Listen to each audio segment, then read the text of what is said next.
আসসালামু আলাইকুম। Hello everyone, welcome to my YouTube channel J A health কেয়ারের পক্ষ থেকে আমি মোহাম্মদ আহাদুল হুসাইন লিটন আবারও নতুন একটি টপিক নিয়ে আপনাদের মাঝে হাজির হয়েছি।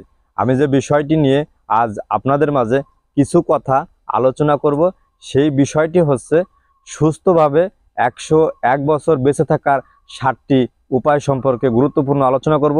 ততক্ষণ আপনারা আমাদের সাথেই থাকবেন এবং আমাদের চ্যানেলে যদি নতুন হয়ে থাকেন তাহলে অবশ্যই আমাদের চ্যানেলটি সাবস্ক্রাইব করবেন, পাশে থাকা বেল আইকনটি ক্লিক করতে ভুল করবেন না এবং লাইক কমেন্ট শেয়ার করতে পারেন, যাতে আমাদের নতুন নতুন ভিডিওগুলো সবার আগে আপনার মোবাইলে পৌঁছে যেতে পারে। তো চলুন দেরি না করে জেনে আসি সুস্থভাবে 101 বছর বেঁচে থাকার সহজ 7টি উপায়। 1. ঠিকমতো ঘুমান। দিনে ঠিক কতটুক সময় ঘুমাচ্ছেন এবং সেই ঘুম কেমন হচ্ছে সেটা সুস্থভাবে বেঁচে থাকার জন্য খুব গুরুত্বপূর্ণ। খুব বেশি ঘুম যেমন শরীরের জন্য খারাপ, তেমনি অল্প ঘুমও শরীরের জন্য খারাপ হয়ে থাকে। যে কারণে ঠিকঠাক প্রতিদিন 8 ঘন্টা ঘুমানোর অভ্যাস করতে হবে। এতে আপনার শরীর এবং মন দুটোই ভালো থাকবে। 2. হাঁটাচলা করুন। আমরা অনেকেই প্রচুর সময় বসে থেকে কাটাই এবং এটা আমাদের স্বাস্থ্যের জন্য ভালো নয়। সুসংবাদ হচ্ছে যে এজন্য আমাদের ম্যারাথন রানার হতে হবে না। যেটা করতে হবে সেটা হচ্ছে শরীরটাকে একটু নাড়াচড়া করতে হবে, মানে হাঁটাচলা করা। এই হাঁটাচলা করলে পরে আপনার শরীরের ফিটনেস বজায় থাকবে। এ কারণে শরীর ফিটনেস থাকবে এবং আপনার মনও ভালো থাকবে। 3. আপনার লিভারকে একটু বিশ্রাম দিন।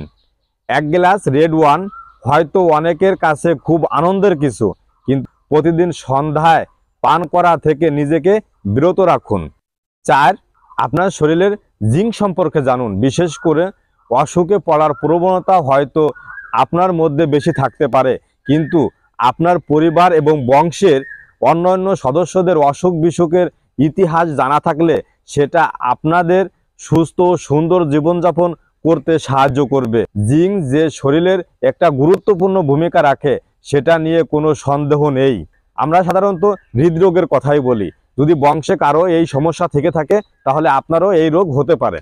আমি হয়তো আমার জীবন নিয়ে যন্ত্রণায় ভুগতে পারবো না বা ভুগতে চাই না, কিন্তু আমি হয়তো এক্স এবং ওয়াই ক্রোমোজোমের সম্পর্কে আরও কিছু সচেতন হতে পারি। আমি যদি এক্স ওয়াই ক্রোমোজোমের সচেতন হতে পারি তাহলে অবশ্যই আমার শরীরের যে রোগ বালাই আসে বা রোগ ব্যাধি আসে সেই সম্পর্কে আমি সচেতন হতে পারবো। 5. শরীরে কার্বোহাইড্রেটের ব্যাপারে সচেতন হতে হবে। ভাত ও রুটি মতো কার্বোহাইড্রেট পরিহার আজকের দিনের একটা নিত্য ফ্যাশন হয়ে দাঁড়িয়েছে, কিন্তু ডক্টর হার্পার বলেছেন ব্যালেন্স ডায়েট জন্য আমাদের এসব খেতে হবে। খুব বেশি আনন্দিত হওয়ার কিছু নেই, এখানে কিছু সাবধানতা অবলম্বন করতে হবে। আমি সবসময় রিফাইন বা মসৃণ কার্বন না খেয়ে বরং একটু জটিল ধরনের মোটা আটার রুটি বা মোটা আটার কার্বো খাওয়ার কথা বলবো, যেটা বাদামি চাল, শস্য, আস্ত শস্য দানা বা মোটা আটার রুটি। এগুলো খেলে শরীর মজবুত ও সতেজ রাখতে সাহায্য করবে।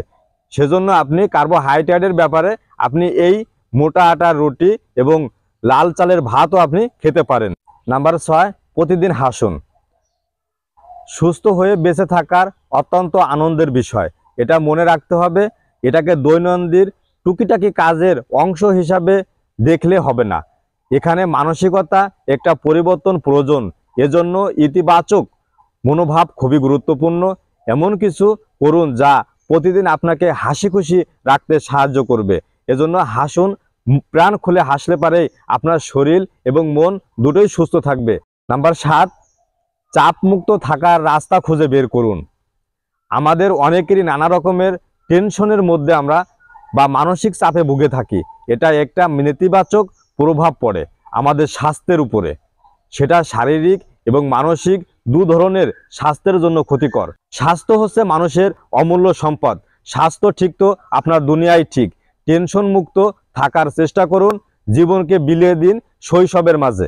আশা করি ভিডিওটি ভালো লেগেছে। যদি ভিডিওটি ভালো লেগে থাকে তাহলে অবশ্যই কমেন্ট বক্সে জানাবেন। আবারও নতুন কিছু ভিডিও নিয়ে আপনাদের মাঝে হাজির হব। ততক্ষণ ভালো থাকবেন, সুস্থ থাকবেন। সকলের সুস্বাস্থ্য এবং দীর্ঘায়ু কামনা করে আজকের মতো বিদায় নিচ্ছি। আল্লাহ হাফেজ।